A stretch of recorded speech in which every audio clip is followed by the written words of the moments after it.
네, 리액트 훅스를 알아보도록 하겠습니다. 이번 시간에는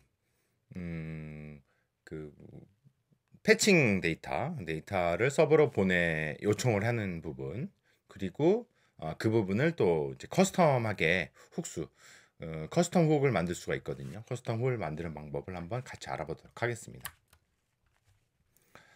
유즈 스테이츠라는 게 있다고 말씀을 드렸었고, 이전 영상에서 유즈 이펙트라는 게 이제 훅스에 추가돼서, 유즈 스테이츠는 이제 스테이츠를 우리가 이제 컴포넌트 내에서 관리하는 것이고, 유즈 이펙트는 컴포넌트 디드 마운트나 컴포넌트 디드 업데이트와 같은 그 리액트의 라이프 사이클 단계에서 렌더링 이후에 일어나는 것들을 이제는 유즈 이펙트에 넣어서 이 안에서 아주 쉽게 렌더링 이후에 사이드 이펙트 관련된 처리들, 뭐 로깅을 한다든가 서버로 데이터를 보낸다든가 뭐 후속 처리를 할 수 있는 것들을 담을 수가 있습니다. 서버로 우리가 투두 리스트를 받아온다고 했을 때도 역시 유즈 이펙트에다가 패칭 데이터를 로직을 넣을 수가 있을 것 같은데요. 그 전에 쓰지 않는 코드 컴포넌트 부분이랑 또 이제 이 부분을 조금 우리가 CSS로 아주 조금만 수정을 좀 해볼게요. 너무 지금 패딩이나 마진이 없어서 조금 보기 어려우니까 루트에 패딩을 줍시다. 1.5 REM으로 줘서 조금 떨어뜨렸습니다. CSS 작업은 생략을 간단하게 하도록 하고, 자, app.js에서 패칭을 할 때도 역시 유즈 이펙트와 같은 것들을 여러 번 우리가 쓸 수 있다는 게 굉장히 편리한 부분이기도 하죠. 그런 부분이 많이 있을 수 있으니까 유즈 이펙트에 역시 처음에 넣어야 될 부분은 이제 투두 리스트를 가져오는 거기 때문에, 근데 이제 비동기 작업을 패칭할 때 유즈 이펙트 안에 직접 넣지 말고 그걸 처리하고 있는 함수를 가져와라. 이니셜 데이터, 그 부분을 여기서 이렇게 호출해라 라는 게 이제 리액트의 공식 가이드에 나와 있습니다. 이건 비동기에 대한 적절한 처리를 위해서 리액트에서 이제 권장하는 방법이고요. 그러니까 그 안에서 유즈 이펙트 안에 콜백 함수 안에다가 직접 비동기 함수를 넣지 말라는 얘기죠.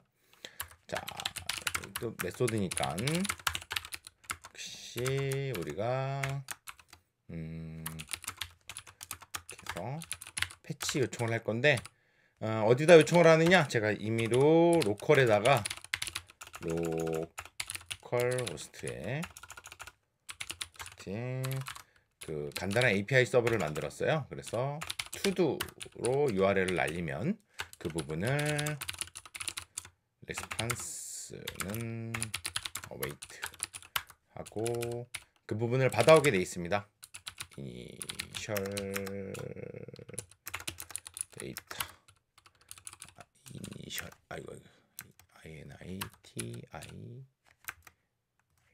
INITIAL 데이터는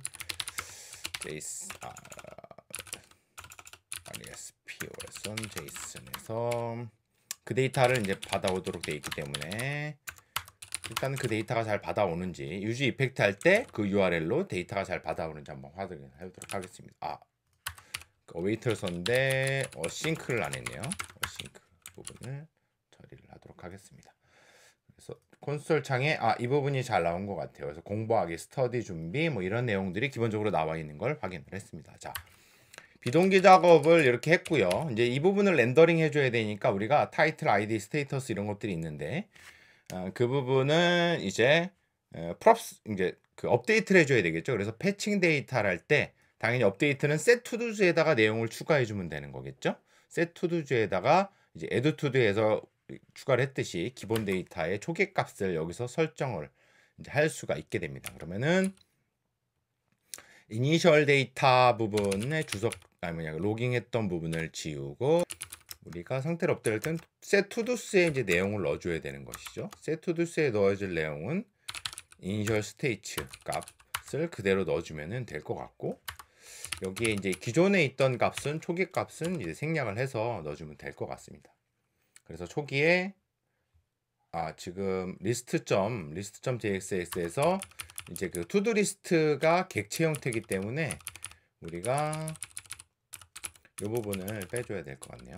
투두.id 값이 있고 내용은 이제 투두.title로 되어 있죠. 그래서 렌더링된 내용이 4가지가 서버에서 받은 4가지가 이렇게 나오는 걸 확인할 수가 있습니다. 패칭 데이터를 통해서 업데이트가 됐습니다. 자, 근데 오른쪽에 지금 보니까 이 부분이 계속 렌더링 되는 걸 알 수 있죠. 그래서 지금 유즈 이펙트로 패칭 데이터를 했고 셋투두를 했는데 셋투두에 업데이트가 되고 업데이트가 되면 다시 렌더링이 되고 렌더링이 되고 나면 다시 유즈 이펙트가 불리고 뭔가 계속 돌고 있죠. 그쵸? 예, 이 부분이 계속 렌더링 된다는 걸 알 수 있는데 이 부분도 계속 불리는 걸 지금 확인할 수가 있거든요. 계속 불리지 않게 하려면 이 부분을 초기 값을 이 부분을 이렇게 널 메소드로 넣어주면은 아무것도 이제 그 업데이트 관찰을 내가 하지 않거든요. 그래서 처음에 한 번은 실행되지만 그 이후에는 이제 그 관찰해야 될 항목이 없이 얘는 한 번만 실행된다라고 생각을 하면 됩니다. 즉 로딩 타이밍에 처음에 한 번만 실행된다고 생각을 하면 됩니다. 그래서 이런 부분도 리액트에 보면은 가이드로 나와 있으니까 그 부분을 함께 살펴보시면 좋을 것 같고요. 지금 어때요? 렌더링이 되지 않고 있네요. 다행히. 그래서 패치 이니셜 데이터의 내용이 이렇게 분리를 해서 메소드로 비동기로 이 부분을 불렀습니다. 그래서 초기 데이터가 잘 나와져 있는 걸 확인을 했고요. 자, 근데 초기 데이터가 불려지기 전까지 1초, 한 1초에서 2초 정도 제가 이제 일부러 딜레이를 줬는데 로컬 호스트지만 딜레이를 좀 줬어요. 그 시간에 이제 로딩 데이터를 보여주려면 우리가 잘 알고 있는 또 뭐 로딩이라고 그냥 할게요. 셋 로딩 스테이지를 만드는 것이죠. 만들어서 이 부분에다가 폴스를 넣어서 로딩이 일단은 폴스로 나타내게 할 예정입니다.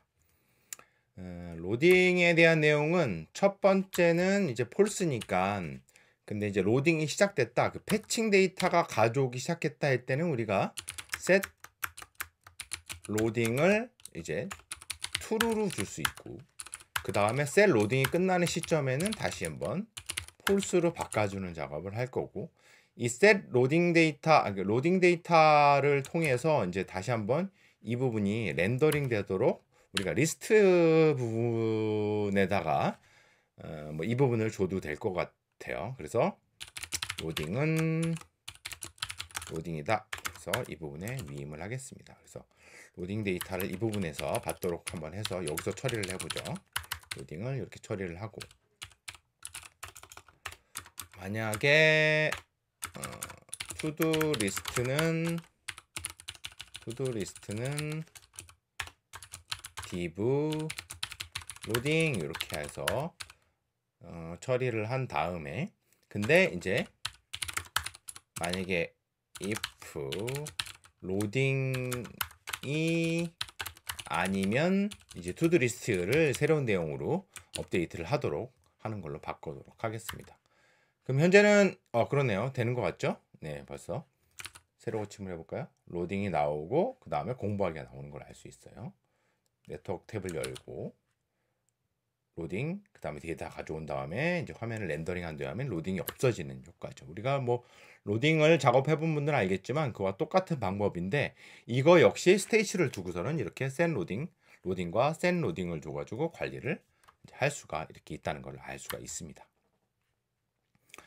자, 그 다음에 우리가 해볼 것들이 이제 여기 이 app.js가 굉장히 코드가 커졌죠. 그래서 커스텀 훅을 만들어서 재사용될 만한 부분들을 즉 app.js가 주로 처리해야 될 내용은 결국에는 할 일 추가나 이런 것들인데 데이터를 패칭하고 이런 부분을 커스텀한 훅으로 즉 별도의 재사용 가능한 펑션으로 분리해서 앱이 그걸 쓰도록 하고 또 다른 쪽에서도 이미 만들어진 패칭 데이터 모듈을 가져다가 또 유사하게 쓰도록 한번 해볼 예정입니다. 그러려면은 무슨 말인가 하면 즉 사이드 이펙트에 해당하는 이 패칭 데이터 로직을 이 app.js에서 분리하는 것이죠.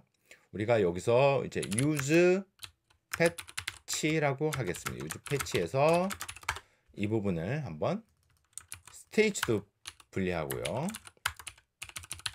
그 다음에 패칭 데이터도 이제 가져오고, 그 다음에 패칭 데이터는 이제 삭제를 하겠습니다. 삭제를 하고 이 부분도 같이 데이터를 보내는 거기 때문에 삭제를 하도록 하겠습니다. 그럼 여기서 설정된 부분을 이제 유저 패치에서 네이밍도 커스텀 혹은 유즈로 시작해서 할 경우에는 리액트에서 이제 라이프 사이클을 통해 가지고 유즈 이펙트를 적절한 타이밍에 실행이 시켜주기도 합니다. 자, 이게 무슨 말이냐? 자, 로딩 있고 지금 그렇죠. 여기서 이제 어떻게 되냐면 이 부분을 얘가 뭘 쓸 거냐면 중요한 거는 패칭을 해서 로딩이 제대로 됐느냐 그거거든요. 그래서 이 부분을 우리가 로딩 데이터로 이렇게 로딩을 통해 가지고 유즈 패치해서 내용들을 넣어줄 수가 있죠. 그러면 로딩을 여기서 이제 그 값에 따라 변경이 되는 로딩 값을 여기서 얘를 통해 가지고 받은 다음에 이 app.js에서 실행하게 되어 있습니다. 자, setTodo 값이 없다고 나왔네요. 아, 그렇죠. 이 setTodo는 물론 여기서 설정을 해서 또 리턴할 수도 있는데요. 지금 제가 이제 리턴을 안 했네요. 그리고요. 리턴을 통해서 로딩 데이터를 반환을 하도록 해주면 되겠죠. 이 로딩 데이터를 똑같이 이제 그 여기서도 이제 set 로딩을 통해서 로딩 데이터가 업데이트가 되겠죠. 그 값을 여기서 반환을 해주면 그 데이터를 받아가지고 여기서 렌더링 할 때 이제 쓰게 되는 것이죠. 여기서 이제 쓰게 될 텐데 지금 setTo도는 여기에 있죠. 여기에 있기 때문에 우리가 뭐 여러 가지 방법이 있겠지만 여기서 투두 항목을 여기서 정의해가지고 반환시키는 방법도 있겠지만 이미 여기에서도 이 데이터를 투두를 setTo도를 통해 가지고 관리할 필요가 있기 때문에 우리는 여기서 인자로 투두수를 주고 또 이제 URL도 저 유저 패치가 재사용 가능한 로직이 되려면은 이런 데이터들을 분리해 주는 게 좋겠죠. 그래서 저것도 역시 이렇게 이 부분을 빼주도록 하겠습니다. 빼서 URL이라고 할게요.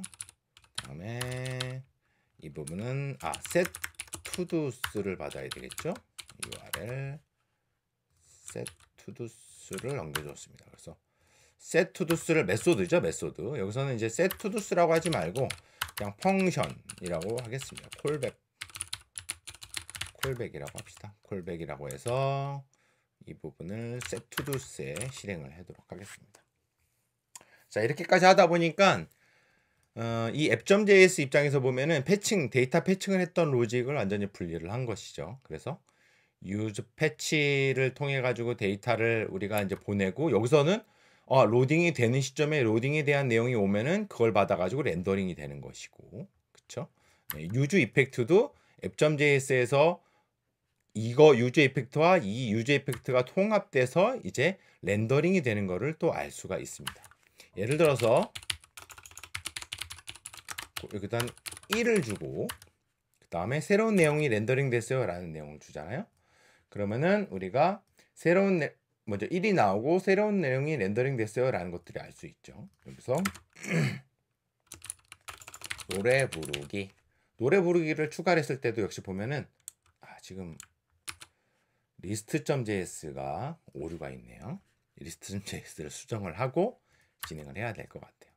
list.js 보면은 로딩 데이가 to-do id가 to-do 돼 있는데 만약에 내용을 해서 추가를 했을 때 오류가 났죠. 그거는 add to-do에서 또 우리가 이제 그 객체 형태의 내용을 줘야 되기 때문에 그죠? 그래서 타이틀 항목이 add to-do고 그 다음에 id가 지금 id 값은 임의의 값으로 줘야 되는데 좀 랜덤하게 줘야 되는데 아직은 id 값이 없죠. to도스에 랭스 값을 주도록 좋지 않은 방법입니다. id는 뭐 UUID라든가 이런 걸로 고유한 걸 만들어야 되겠죠.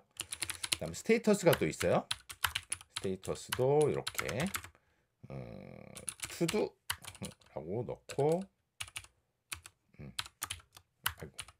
그다음에 객체로 닫아주고 이 부분을 이렇게 to도스에서 추가를 하도록 하겠습니다. 자, 이제 다시 한번 여기서 만약에 음악 노래 부르기였죠. 노래 부르기 추가를 하면은 이제 1과 유즈 스테이츠, 즉 그 어디 있냐, 여기에 나와 있는 유즈 이펙트와, 죄송합니다, 여기에 유즈 패치에 있는 유즈 이펙트가 모두 다 이제 실행이 렌더링 된 다음에 실행되는 거를 또 알 수가 있죠. 보면은 노래 부르기 하나 더 추가되면 새로운 내용이 렌더링 됐어요 라고 해서, 이 1은 안 나오는 이유는 이제 여기서 관심 있게 보는 내용이 초기 데이터니까, 그죠? 이 부분이 안 나오는 것이고, 만약에 여기서 유즈 이펙트로 그냥 실행하도록 했다, 뭔가를 실행하도록 했어요. 그래서 console.log로 11라고 했습니다. 그래서 이제 유즈 이펙트가 같이 실행되는 걸 볼 수 있는데, 내용을 좀 클리어한 다음에 키보드 청소 부분을 할 일 추가를 딱 넣어주면, 그쵸? 부분이 짠 이렇게 계속 렌더링 되는 걸 알 수가 있어요. 그래서 이 여기서의 유즈 이펙트에 등록된 콜백도 같이 app.js를 렌더링 될 때 라이프 사이클을 타서 렌더링 된 이후에 실행이 된다는 걸, 이 지금 제가 셀렉션 선택한 부분의 함수가 그걸 알 수가 있습니다. 그래서 이 커스텀 훅을 만약에 use 시작해 가지고 이제 만들면은 이렇게 같이 라이프 사이클을 태우면서도 재사용 가능한 로직을 만들 수가 있습니다. 물론 이 부분은 이제 그 일반적으로 우리가 프로그래밍을 객체 지향을 하건 뭐 펑션을 하건 재사용되는 부분들을 당연히 클래스나 펑션 단위로 분리한다, 그런 점에서는 상당히 좋은 것이죠.